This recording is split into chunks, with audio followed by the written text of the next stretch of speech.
Welcome everybody to What's Possible Bitesize. Wonderful to have you with us for the second in this month's really strong, beg your pardon, third in this month's really strong lineup that we've got for you. We had a Lord last week, and we've got an OBE this week.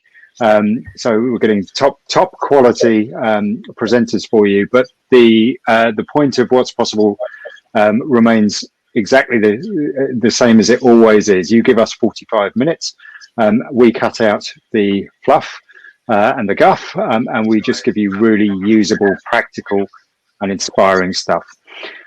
So without further ado, I'm going to hand over to Mark, who'll be your host today, and really hope you enjoy the session. Thank you very much. Thanks, Martin. Good afternoon, everybody. I'm Mark Connolly, Client Success Director at the Specialist Works.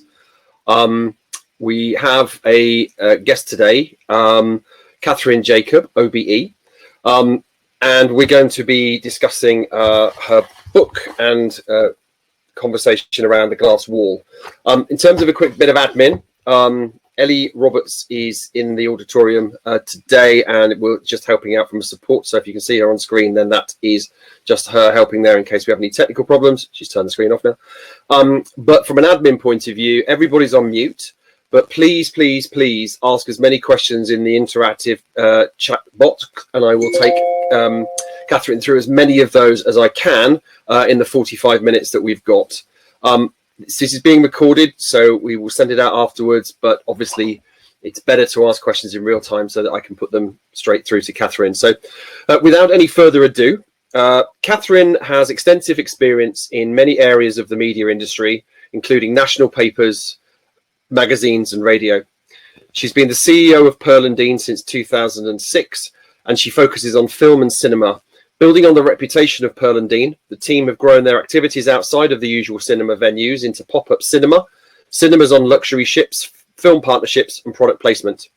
Alongside her role at Pearl & Dean, Kathryn is a passionate advocate for diversity and inclusion and regularly speaks on the subject.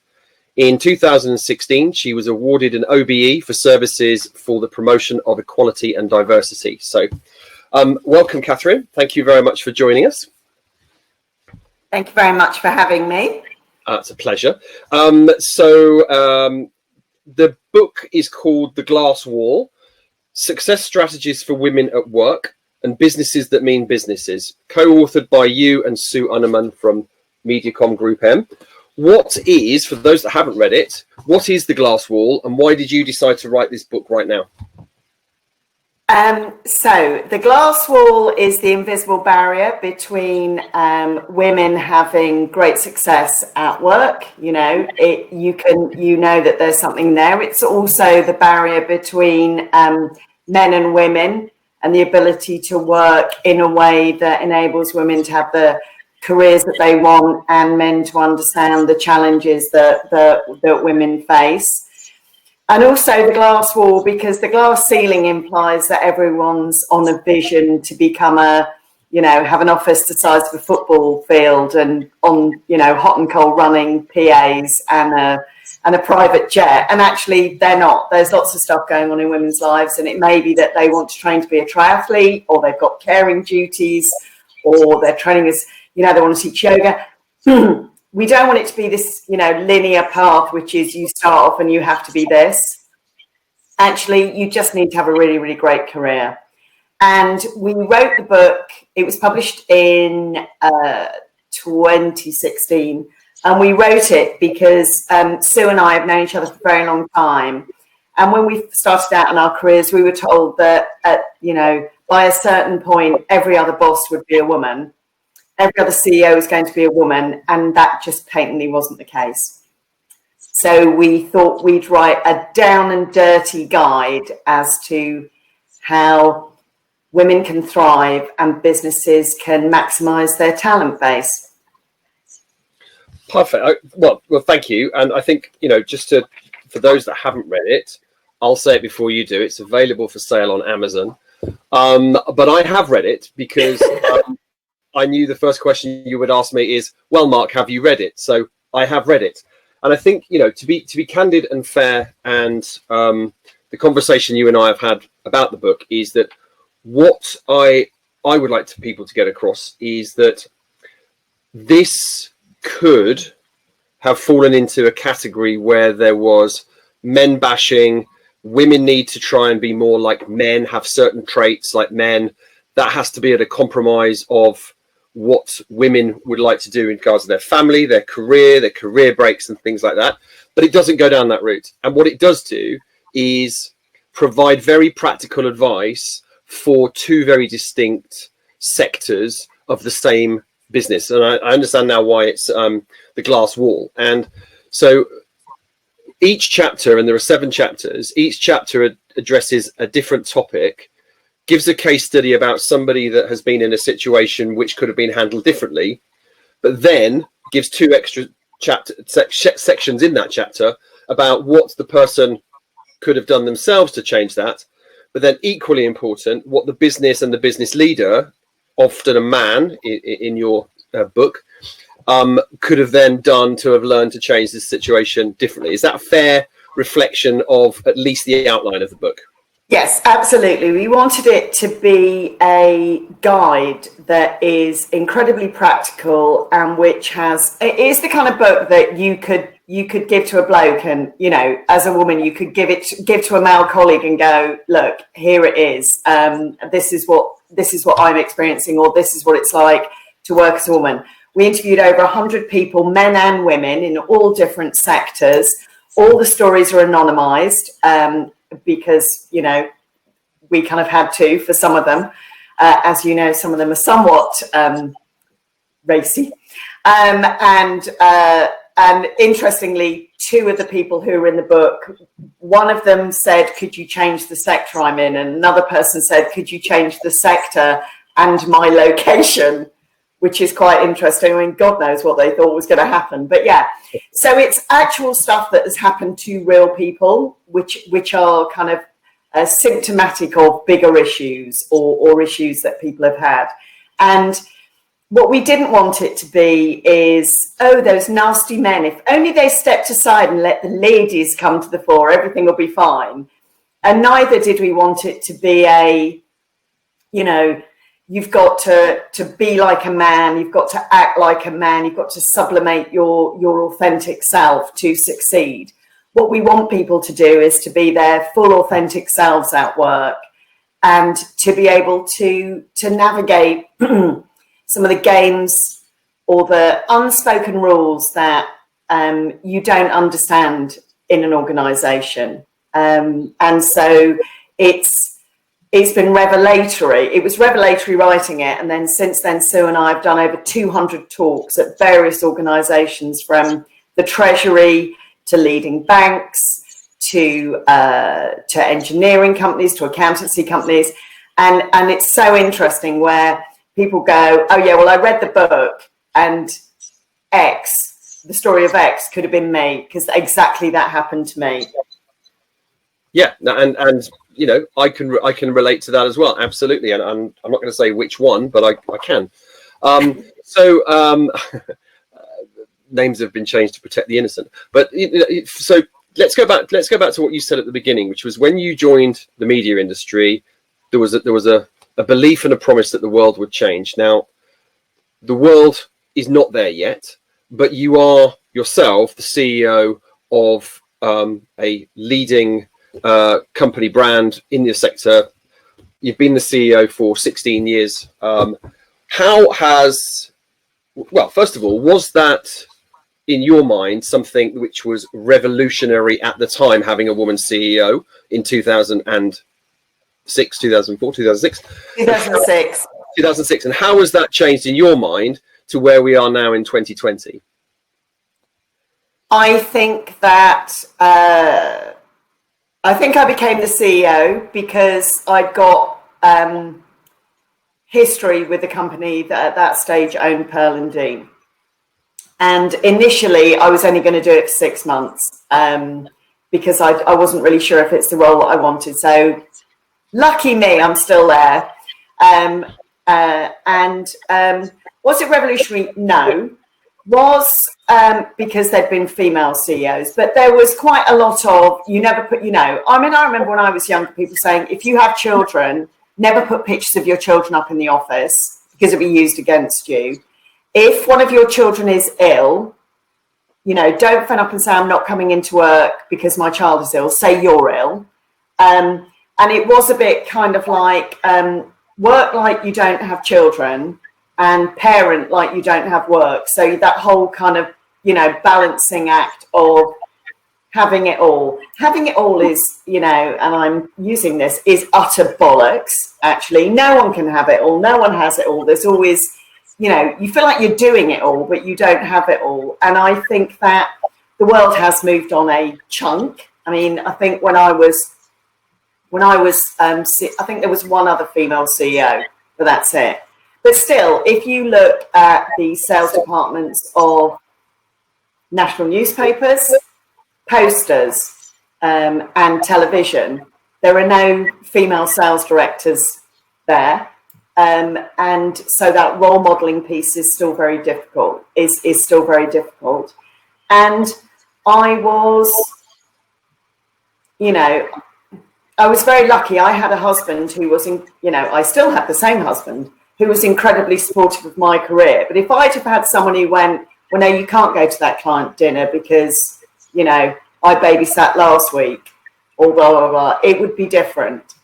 And then I was very lucky I was in a position whereby I could have a nanny. But if I was doing childcare and doing drop-off and pick-up, for quite a lot of women, that's really hard. You know, if you're working to a boss, it's normally a bloke, who has a stay-at-home wife, and he suddenly says, I'll tell you what we're going to do. We're going to move the Monday morning status meeting from 9:30 to 8:30. You're the only woman in that meeting, or you know, and you've got to do drop-off. What do? Do you leave your children outside the school at 7:45 and just hope the caretaker lets them in? Or do you go, what do you do? And it is that thing which is, the world is changing. I think the talent scarcity has, or the fight for talent now, has made bosses be much more flexible, but it's still not right. I mean, if you look at the IPA pay statistics, women are still paid less than men. Why is that? And it's just insane. We had the Equal Pay Act 50 years ago. Women are still paid less than men, and it's not as if it's the part-time thing. It is done by hour. They've taken that anomaly out. Women are still paid less. So it is changing, but it's not changing fast enough. And I think the other point to make is that this book isn't just about women. There are whole, you know, bunches of people who don't thrive in kind of alpha male environments where, you know, it's about who you play golf with and whether you went to, you know, whether you're good at getting yourself promoted as opposed to doing your job. So let's pick up with that then. Martin said at the beginning, and very cool, and rightly so, to make sure that we have practical, actionable insights from these sessions. So you were saying about a boss comes out along and changes the meeting from 9:30 to 8:30 because that needs to be done at that particular time. There will be a lot of people listening to this right now that go, I can relate to that. I absolutely can relate to that. So what is your advice to those people, or primarily those women, that are in that situation? Married, small kids, boss has expectations and demands outside of what would be the norm. What is your advice to that particular person? Well, I think it's interesting now, actually, given the situation we're in, because actually what you could do is go, I'll call in for that. I'll do it on a Zoom call, or I'll do it on a Teams call. I think, you know, that would be kind of, you know, that would be my thing now, because everyone's working virtually. But, you know, the other side of this is your boss doesn't know. So if you go in and go, look, Mark, I think it's a great idea that we make that meeting more productive. So why don't we actually, instead of having, you know, everyone talk about what they've done last week, why don't we submit that? We read it over the weekend, and the meeting starts at 9:30 and it's done by 10, or it starts at 9 and finishes at 9:30. Find a way around it and just bring it to someone's attention. So much stuff is just done without people it's not done in a to get you. It's just unconscious. And one of the talks that Sue and I did, we had a woman who said, I'm going to have to leave my job because my relationship with my boss is broken. We said, oh my God, what happened? And she said, well, I work in analysis, and normally when I give him a piece of work, I produce reports, I hand them in, and I get feedback, and what he says is excellent. And then the last piece of work that I handed in, he just said it was great. So obviously this is his way of telling me that he doesn't think I'm any good anymore. And so when I said, sorry? And she said, well, obviously he doesn't think my work's any good anymore. So I'm going to have to find another job. And we said, at the moment that have you talked to him about this? No, but he's always said excellent before, so clearly. So we said, it's very easy if you're the person on the receiving end of a conversation to go, oh, so when I said this, he said that, and normally he says that. So what this means is, and so you go through that whole, and it's a very female trait. I sat in this kitchen with my son and some of his female friends, and the girls are looking at a text from a bloke that says, lovely to see you, Ellie, see you later. And they spent 25 minutes saying, what do you think see you later means? Do you think that means see you later, see you later? Or do you think it's like see you later? What we do is we take these things and go, well, it means that then, doesn't it? He hates me. I mean, he didn't say excellent. So obviously my career here is over. We said to her, he might have had something else. He might have had a call that he needed to make. He might have just, had a whole bunch of stuff, until you go up to people and say, just coming back in to check, was that piece of work okay? Because you said it was great, and normally this, and I know it's, and he would have probably gone, it was excellent. Did I not say that? I thought I'd said that. And we take these situations and just go, oh my, and we catastrophize. There are certain people who catastrophize. But you raise what to do is treat each other as humans. We are all human. We are all going to fail. If you think that the boss is never going to make a mistake, you're on a hiding to nothing. Similarly, if you think bosses can read your mind and know that if you look slightly twitchy in a meeting, or if you don't tell people stuff, if people don't come and go, Mark, I'm having a problem with this at the moment. I'm working through it, but I need a bit more space. You don't know. Yeah, and so I think what I was going to sort of question on there. So that situation, you were saying that the person may not feel comfortable with that, but needs to speak up so that the language is there and the communication to say, actually, I'm not comfortable, or I'm not able to do an 8:30 meeting because of X, Y, and Z. I think there are two things there. First of all, is not everybody has the confidence to be able to say that directly to a senior manager. And what I've seen people do in the past is, I can't say that, but I'll go and speak to my coworker, or I'll speak to somebody, a third party, which is which some people would say is a cop out. But I think this is a good point to raise, is that the language that's used in this situation is also important and very provocative. You and I had a conversation yesterday about this, that if a man turns around and says, well, I'm not doing that, that's not right, blah, blah, he's being assertive. But if a woman does that, sometimes she's being aggressive and stroppy. And that is part, or perceived to be, those two things. And that's the language is part of the barrier here in terms of getting that wrong. But I just want to pick up on one other thing just before we move on from that. In that scenario where boss says, let's change, do this, blah, blah, blah. We've talked about what the person needs to do, but what would the boss need to do? How would the boss look at that differently?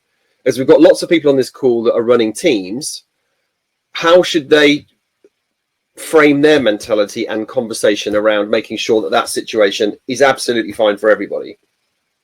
I think what you do is you say, look, we have a meeting at X time, at 9:30. Does that work for everybody? Yes.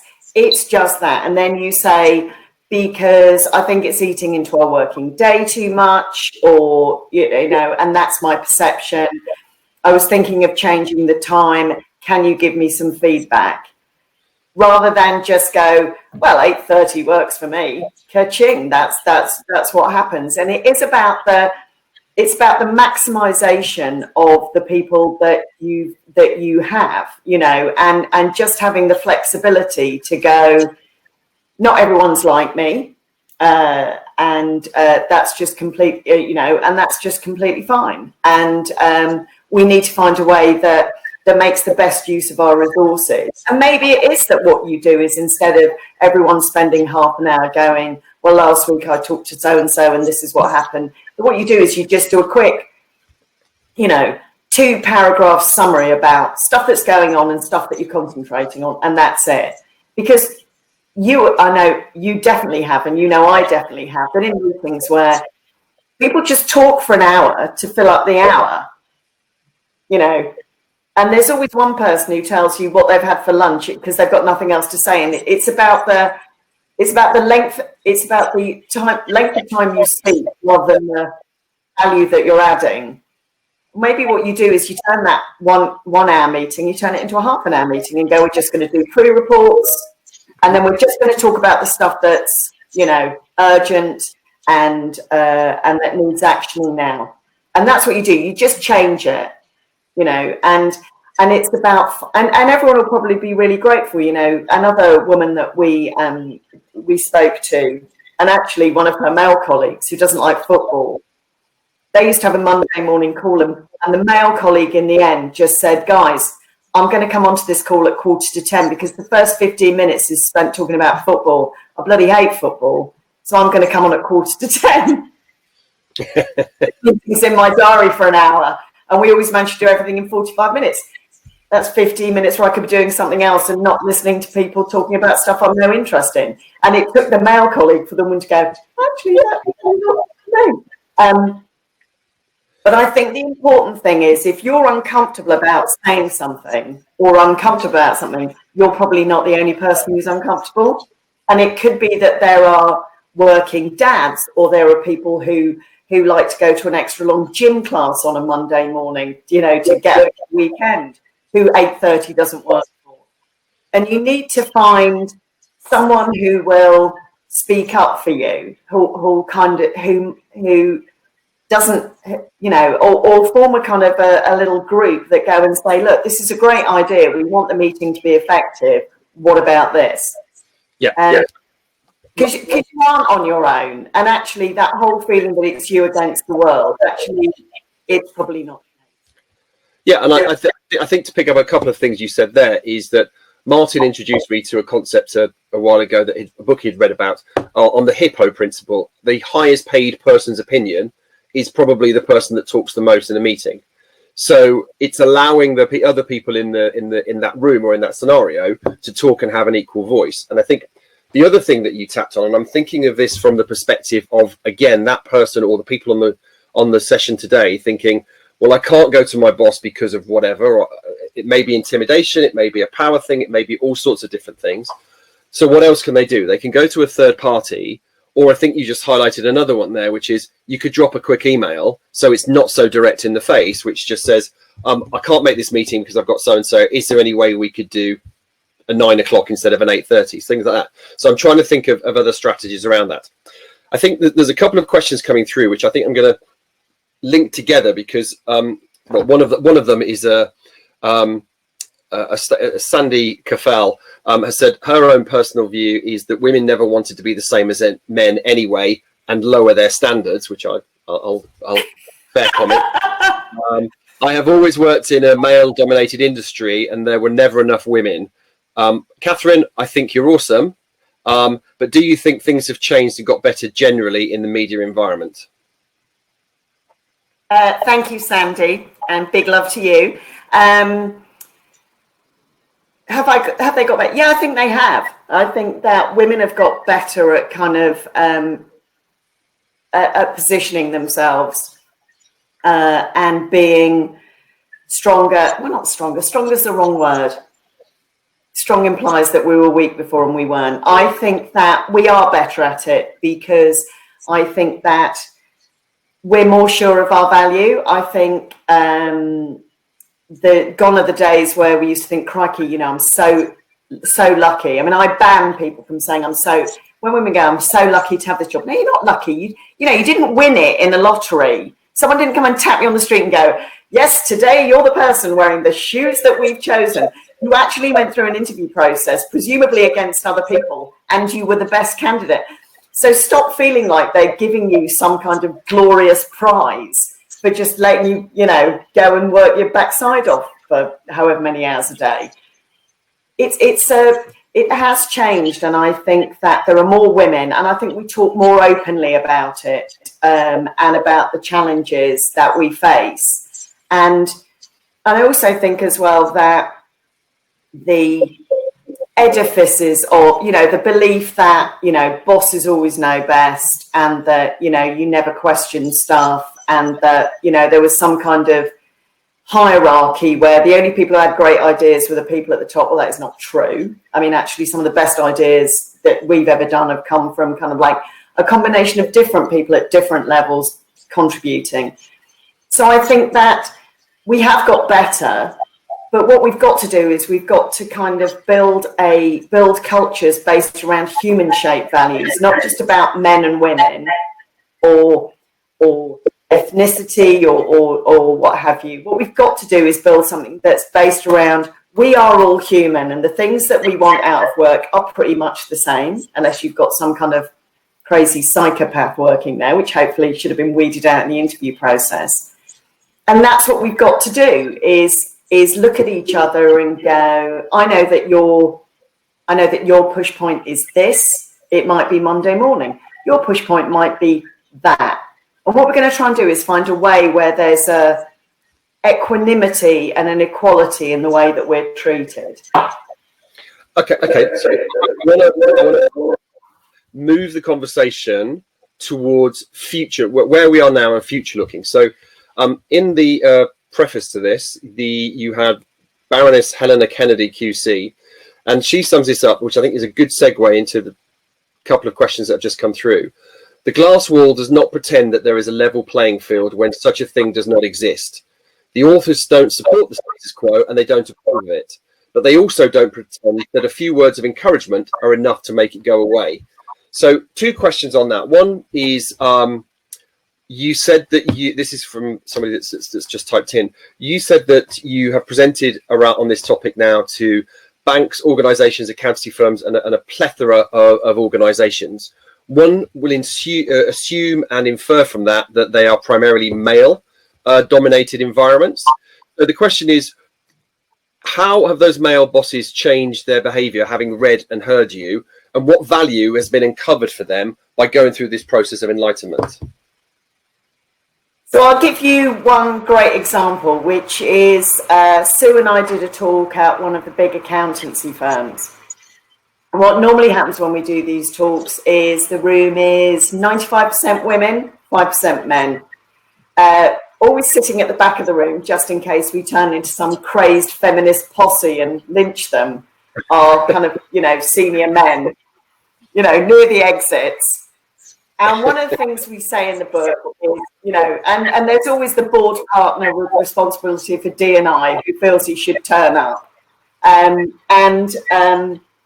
We did this talk, and one of the things we say about getting promoted is, you know, women have to show off, and some people find that really difficult.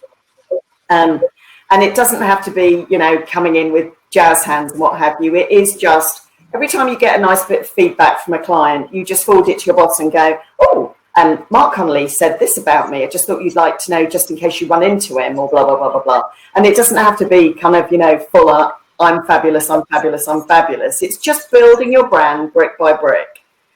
And what we said was women are very reluctant to show off, because it's one of the things, you know, no one's looking at you, dear, stop showing off, you know, et cetera, et cetera. It's just a thing, you know, it's not ladylike, it's not nice.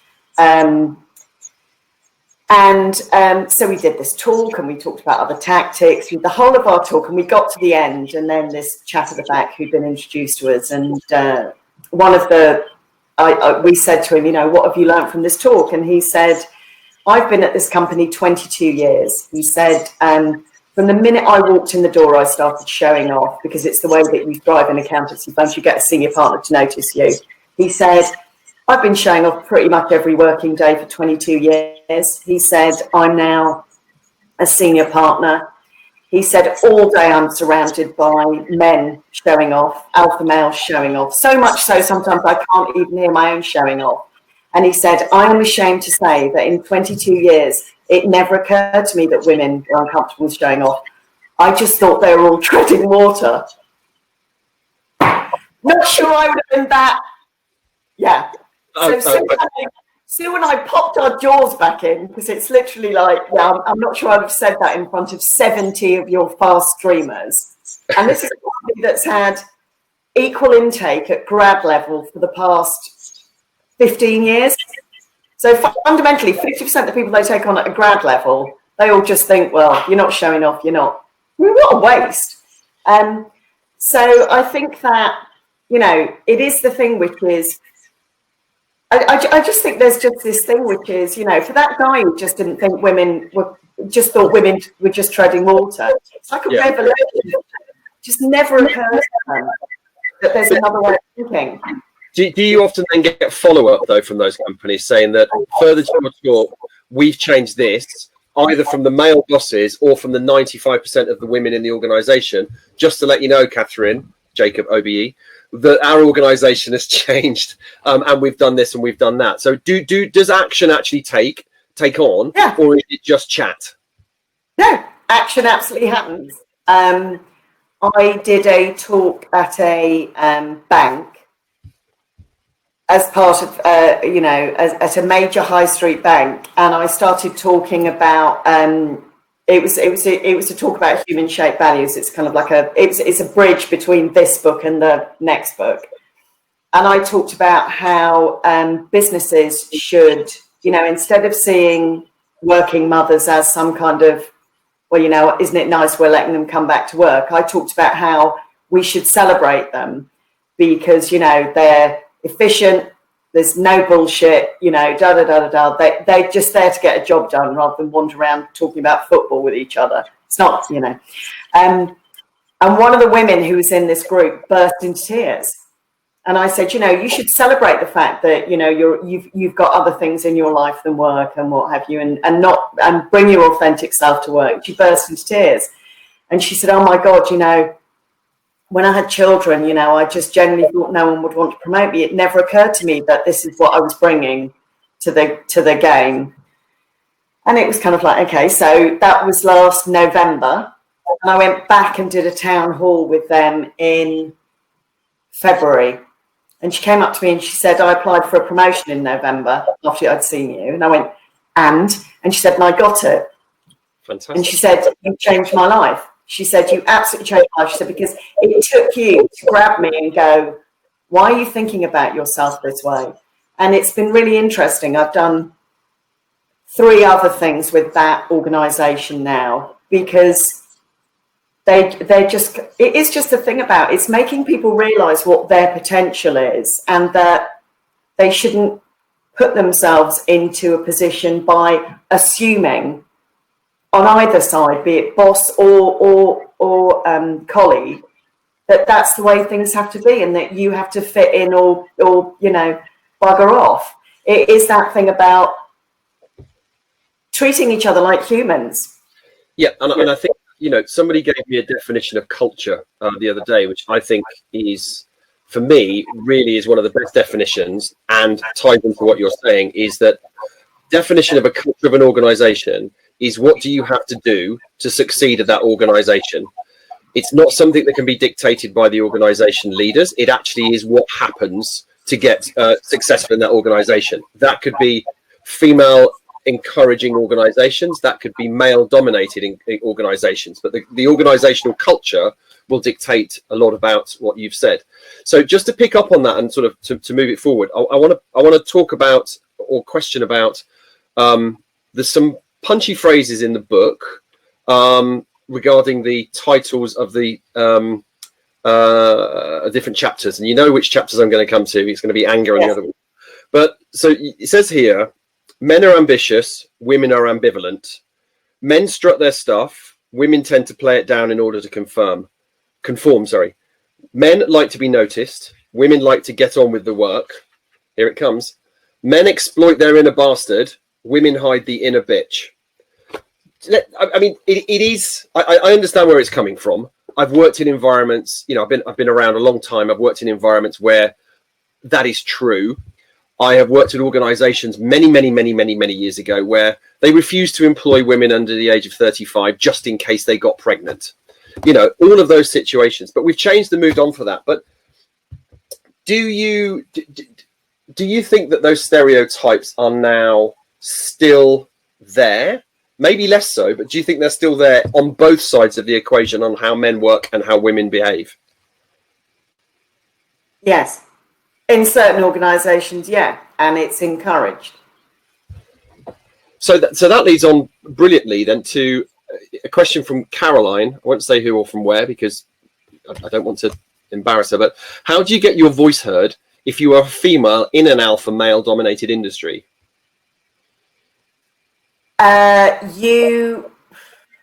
Caroline, email me separately and I'll help you. It depends on what you mean by it is that thing which is it getting heard in meetings? Is it getting your point of view across? I mean, it's all just that whole thing, which is that one of the things that I would do is, and shamelessly plugging this, is a thing that made the most massive difference to me and to some of my female colleagues is if you can get your organisation to send you on a RADA business course about developing presence, I'm quite feisty, as Mark will testify.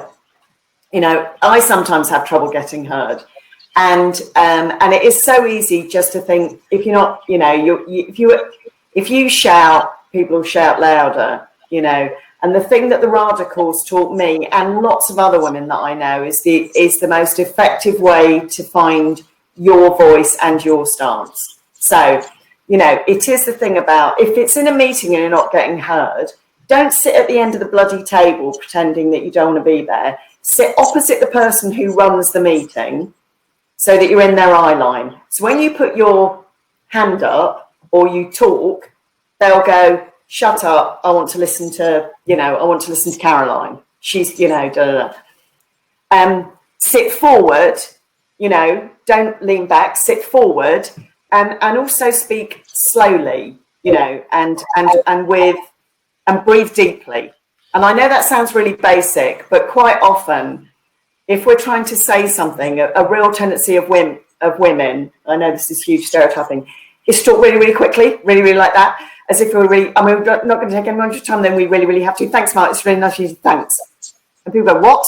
Or, it's just that thing. So decide what you're going to say, practice it, and then just say it. And or if what happens is you get talked over in meetings and you've got a mate, just get someone to say, hang on a minute, Caroline just said something really interesting. Can you I didn't quite hear it. I caught a bit of a gist of it. Could you just say that again? So use other women. I do it all the time. I do it with people, which is, I'm really sorry, I didn't, it happens a lot in, when we do talks, is you'll get loads of, quite often you get, if it's very mixed, you get lots of men putting their hand up and there'll be a woman who just keeps going like that. So what we do is we find them. So it is that thing about, have confidence in what you're going to say, and basically they're probably just pretending to be alpha males because they think that's the way it is. Actually, they're probably quite pussycats, really. Sometimes most alpha male people I've ever met are actually quite wimpy. It's just they're just trying to look. It's that whole thing. You try to look bigger than you are. Thank you. That's great advice, and I think that leads on to one of the other next question, which is around. Do email me, Caroline, and I'll help you. Caroline, I can connect you separately. I've got the details. It's fine. So one of the things that you and I have spoken about many times is about quotas and tokenism. It's all well and good that companies listen to you. It's all well and good listen to you. I take that phrase back. It's all well and good that people read this book. It's all well and good that people are highlighted that equality should exist in the workplace and in society. But then what do companies do about it? Some go, we're going to have X% on the board, which can lead into tokenism. What are your thoughts on that, and how companies should behave to get the right people in the right roles and have a fair and balanced gender representation? No one likes a quota. Everyone loves a target. So I think you turn it into a target. And actually, there's an interesting thing about the Hampton Alexander review about, when they did the Davis report about boards, and they went, hurrah, everybody, we've smashed our target of 25% of women on boards. And went, oh, this is really moving stuff forward. Actually, when you dug into it, yeah, they've moved it up from under 20% to 25%. It's all bloody non-execs. There's no women, and the percentage of women, executive board members, I think in the FTSE 250, once reached the giddy heights of 3%. Lord Jesus Christ, what a revelation that is. We're 51% of the population. And there's lots of kind of, whenever you have a quota, there's loads of kind of jiggery pokery that go on behind it. If you look at the Cadbury report into corporate governance, you're not meant to have more than a certain number of non-exec directors. You just get people kind of, there are certain people who are serial offenders who sit on 11 boards. Well, while you're sitting on 11 boards, there's some other woman who can't get on a board because you've got 11. Give 3 up, and that's 3 women who could, get the step onto it. It's the hardest thing to get as a non-exec. And similarly, as long as you think, well, we've got 2 non-execs, so I don't need anybody from the shop floor on the board, that's fine. Look at it differently. It's interesting. I had a really interesting session with the CEO of Fujitsu. They've got 22,000 people in the UK. They spent 4 years trying to grind their gender pay gap down. And then they got to a market leading thing of kind of, I think it was 24%, because the way that their workplace is, and and the structure, and they were going, oh my God, it's taken us 4 years to get to this, and that was, I think it was 1.5% they'd moved it down or something. It was just gut-bracing work. They looked at it a different way and said, out of the 22,000 people, if we promote 90 women before they're ready and give them loads of support, we can just do a huge leap, and get our gender pay gap down to below 20%. 90 people out of 22,000. And I think that what we need to do is, instead of going, it's a problem, how are we going to solve it? No, look within your organisation, find your really talented people and just support them. Don't do a quick fix. Build your own pipeline of talent and make it clear that, because no one wants to be a quota. I don't want to be picked because I've got dark hair and I'm a bit chippy. I want to get jobs because I'm the right person for the job and I'm bringing something. And you always know when you're a quota. It's just, when you're just a tick box exercise. Yep. I'm conscious of time. Yes. Always could talk to you for days. So I'm keen to get a few more questions in. On that particular point, though, again, in the book you mentioned this, and we've talked about it before.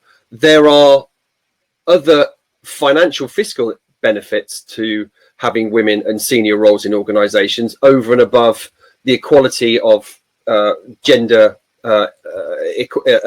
equilibrium in terms of 51% of the population. Do you want to talk very briefly about the benefits to company of engaging diversity of thought and everything else that goes with that? So there's a number of benefits. One, you spend a lot of time recruiting people and training them. And then what you do is, the minute they have there's a tendency in some companies, the minute they have a baby, we just assume they've given birth to their brain. That small child phase is really tiny. So support them through it, and then you'll get huge amounts of loyalty and longevity and institutional memory. The second point is it is a proven statistic, which is boards who are more diverse are on average 20% more profitable. If you went to most organisations and said, I've got this IT system that will make us 20% more profitable, literally you would not have to convince them. They'd sign up like that. Why is it so hard to do the women thing? And the other thing as well is that it's better for cultures. to have a mix of, to have a true diversity, you know, not just men and women, but people who are introverts and extroverts, neurodiverse or what have you. It's just about being good citizens and being a place where people want to work, because you're proud of working there. Final two questions that come through. Well, I'm going to do two more questions then. I've got a quick question on actionable takeaways from this. So first question, do you think that women wanting to be liked is still too important, which stops them showing their inner bitch? I don't think you've got an inner bitch. I think you've just got an inner feisty voice. And I think that we've got to abandon the idea of wanting to be liked, because fundamentally, not everyone's going to like you. So, you know, forget all of that. People might not like you because you're northern or you've got dark hair, or you remind them of someone who broke their heart when they were younger. Forget all that. Just be yourself, bring your authentic self to work. And, you know, once you get into a position of, you know, I know some of the time some people who I work with don't like me because I'm not giving them a pay rise, I'm not promoting them enough. What you've got to do is think about what is the best for the collective rather than the individual. And if you can go into work every morning knowing I treat everyone just the same and I'm trying my best, that's it. Fuck them if they don't like you, frankly. Do you think incentives like mentoring are useful when it comes to speaking up? Having a higher level sponsor, perhaps someone who's female if possible. I know Wackle do a lot of this. I know Bloom are fantastic at promoting this. That obviously all helps, but what more can be done? I think you need a man and a woman as a mentor and a sponsor. I think you need both sides. And I think that mentoring is hugely useful. And but when you're going for mentoring, be very clear about what you want. You want advice with this, this, and this. Don't come with a laundry list. Come with 3 things you want advice on. And also, just be an hour. And if you find someone you really love, that you've kind of, you know, that you want to talk to, just go, I'll buy you a cup of tea and I'll only be with you an hour. And it's not going to be a lifelong engagement. And pick different people for different stuff. Cool. So my final 2 questions are, again, I want this to be takeaway actionable points for the people listening today. So I think one of the things that you've made clear is that there is a need for being okay with who you are and being assertive in a way that you're comfortable, be it direct, be it using a third party, be using email, but being assertive around what it is you need. If you are a young woman starting out in employment today, what 3 things would you recommend that they are aware of that they should take with them to their job? I think be your best self, be your authentic self. Don't try and be something you're not, because everyone will kind of go, no, not really sure. So be your authentic self, but please don't come in and tell me about your gory weekends and show me your tattoos. So be your authentic self, be your authentic professional self, be flexible, hardworking, you know, and stay true to your values. And if something feels uncomfortable, don't think it's you. It probably isn't you. If I had a pound for the number of women who go, you know, one of the reasons why we wrote this book is all of those women who went, it's just me, isn't it? That's why it's not working out, this company. It's just me. I'm the wrong one. It's not. It's probably the culture, but no one else. But, you know, you need to establish it. You need to kind of not normalize feeling weird. And if the culture is wrong, I mean, it is just this thing, which is, you know, we go for interviews, don't we? We probably spent 2.5 hours with strangers and we're showing off to them about how fabulous we are. And they're showing off to us about how great place we are to work. And then we go and spend 5 days a week with complete strangers. We spend more time with strangers on the basis of 2.5 hours than we do with people that we're married to most weeks. If the culture's wrong, just get out. Fantastic. You know? And conversely then, the other side of that question, there will be bosses are watching this right now that have nodded, taken down notes, listened to what you've said, but how do they turn that into actionable 3 things? What have they got to do for the encouragement and the promotion of equality within their organizations? Look at your teams. Are they balanced and are they right? And do you think that you're getting the best out of them? And look at your teams honestly and go, have I got too much of this? Have I got too much of that? What do I need? What is a truly balanced? What does a truly, and it doesn't, and it might be introverts and extroverts. Just be honest. Don't employ people like you because you're really good at your job. And if I'm so great at my job, someone just like me is going to be great at my job. Get a bit of diversity in there. And I think as well, don't think you're going to fix it in the short term. Think about it in the long term. You know, people, in most organizations, people are your biggest asset. And you should treat them that way. They're far more important to you than your IT systems. You should always buy another IT system. If you have a really, really potentially brilliant team and you don't, you know, and employees, and you don't give them the chance to thrive and have the careers that they deserve, you know, you're never going to replace that. It'll take you ages to redo that. So I think, you know, just be conscious of people are giving you a lot of their time and you have huge control over their lives and their well-beings, and, you know, be nice and be fair.